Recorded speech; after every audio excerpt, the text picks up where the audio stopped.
Kini, kegiatan bercocok tanam di kawasan perkotaan atau urban farming menjadi tren di kalangan masyarakat. Urban farming adalah kegiatan pemanfaatan ruang terbuka yang tersisa di kawasan perkotaan.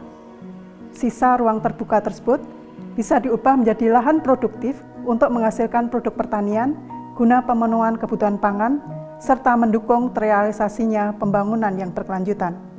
Gerakan urban farming atau urban agriculture ini telah dimulai sejak Perang Dunia Kedua oleh pemerintah Amerika Serikat. Hal tersebut dilakukan sebagai upaya memperbaiki buruknya situasi dan kondisi negara akibat tingginya harga sayuran.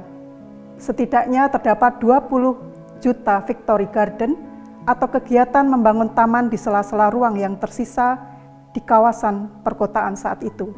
Sebagai hasilnya, Amerika Serikat mampu menyediakan 40% kebutuhan pangan warganya. Di Indonesia, gerakan urban farming muncul dari kesadaran masyarakat perkotaan akan kurangnya ruang terbuka hijau atau RTH, serta banyaknya lahan terlantar yang tidak dimanfaatkan. Diinisiasi oleh Ridwan Kamil pada akhir tahun 2011 di Jakarta, gerakan dikenal sebagai Komunitas Jakarta Berkebun. Kegiatan tersebut berkembang menjadi Indonesia Berkebun dan menyebar di 33 kota dan 9 universitas di seluruh Indonesia. Secara ekonomi, urban farming dinilai mampu menopang kebutuhan pangan masyarakat kota. Kegiatan urban farming menjadi meningkat ketika terjadi krisis ekonomi yang mengancam keamanan pangan dan kerawanan pangan.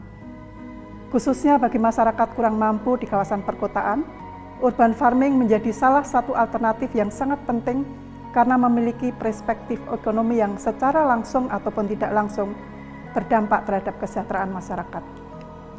Kehadiran urban farming di wilayah perkotaan bukan hanya untuk pemenuhan kebutuhan pangan, tetapi juga terdapat nilai-nilai praktis, yaitu berdampak bagi keberlanjutan ekologi maupun ekonomi wilayah perkotaan.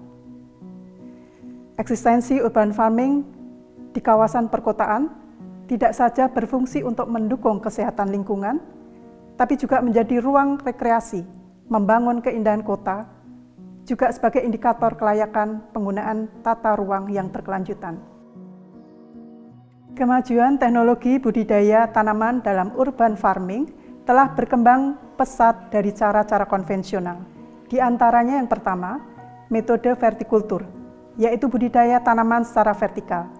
Kedua, metode hidroponik, yaitu menanam tanaman menggunakan media air dan menambah unsur hara tertentu. Yang ketiga adalah metode aquaponik, keempat metode wall gardening, dan yang saat ini berkembang adalah metode microgreen. Selain itu, urban farming juga dapat dikombinasikan dengan budidaya ikan, misalnya budidaya ikan lele dengan sistem bioflok. Sistem ini dinamakan dengan sistem aquaponik, sehingga terbentuk simbiosis mutualisme antara budidaya tanaman kangkung dan lele. Kombinasi ini tentu saja dapat diterapkan dengan tanaman jenis yang lain yang cepat dipanen. Di antaranya adalah pakcoy, selada, sawi, atau jenis tanaman yang lain, dan bisa dikombinasikan dengan jenis ikan yang berbeda, misalnya mujair dan ikan mas. Ikan mengandung protein untuk pertumbuhan manusia, terutama generasi muda. Sehingga dengan program aquaponik ini akan mampu mencukupi kebutuhan pangan harian masyarakat dan mencegah stunting pada generasi muda. Selain untuk pemenuhan kebutuhan pangan secara kuantitas dan kualitas, urban farming juga memiliki beberapa fungsi lain. Di antaranya adalah estetika, aspek ekologi, sebagai peredam panas terutama pada saat musim kemarau, aspek edukasi terhadap masyarakat terutama generasi muda, dan juga mengajak generasi muda untuk gemar mengkonsumsi sayuran dan belajar dengan gaya hidup sehat. Keberadaan urban farming dapat memperbaiki asupan nutrisi, meningkatkan kesehatan, serta meningkatkan kesejahteraan masyarakat, terutama di masa pandemi COVID-19. Beberapa hasil penelitian menunjukkan bahwa berkebun dapat memperbaiki kesehatan fisik dan mental masyarakat, terutama pada saat terjadi pembatasan aktivitas gerak manusia di masa pandemi. Konsumsi buah dan sayur dapat meningkat, serta dapat meningkatkan diversifikasi pangan. Pengembangan urban farming tidaklah mudah. Terdapat beberapa tantangan yang harus dihadapi, antara lain, status hukum dan luasan lahan yang akan dijadikan lokasi, pasokan sinar matahari dan sirkulasi udara pada lokasi-lokasi yang padat penduduk, cemaran logam berat yang terjadi di lahan tertentu, keterbatasan pengetahuan masyarakat, dan keberlanjutan program tersebut. Namun, terdapat strategi untuk mengatasi permasalahan. Di antaranya adalah upaya mendorong laju perkembangan urban farming melalui inovasi teknis, kolaborasi atau sinergi antara pemerintah dan akademisi, serta dukungan kebijakan dan kelembagaan dari pemerintah daerah. Kegiatan urban farming sudah banyak dilakukan di masyarakat, terutama di kota Yogyakarta, dalam program Lorong dan Kampung Sayur. Kegiatan tersebut bertujuan untuk menumbuhkan minat masyarakat dan telah berhasil membuat masyarakat menanam sayuran di pekarangan dan lorong jalan warga. Keberlanjutan program kampung dan lorong sayur ini akan menjadi dasar dalam pembentukan rintisan Kampung Pangan Lestari melalui program Bank Sayuran.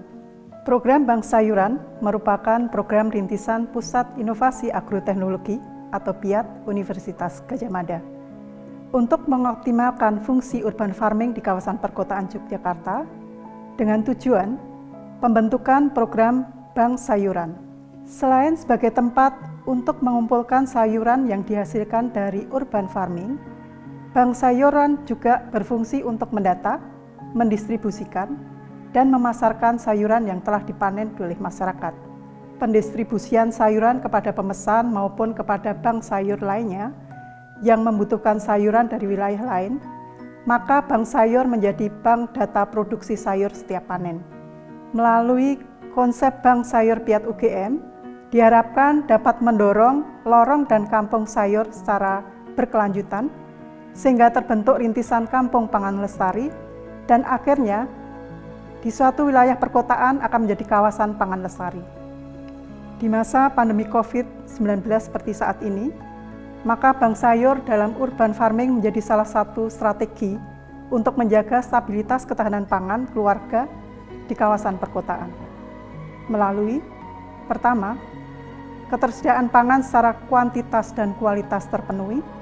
Kedua, peningkatan pendapatan masyarakat dari penjualan hasil pertanian. Ketiga, membuat ruang terbuka hijau. Dan keempat, memperkuat kelembagaan pemasaran sayuran masyarakat kota. Mari kita dukung urban farming untuk hidup lebih sehat, menuju masa depan bangsa lebih cerdas.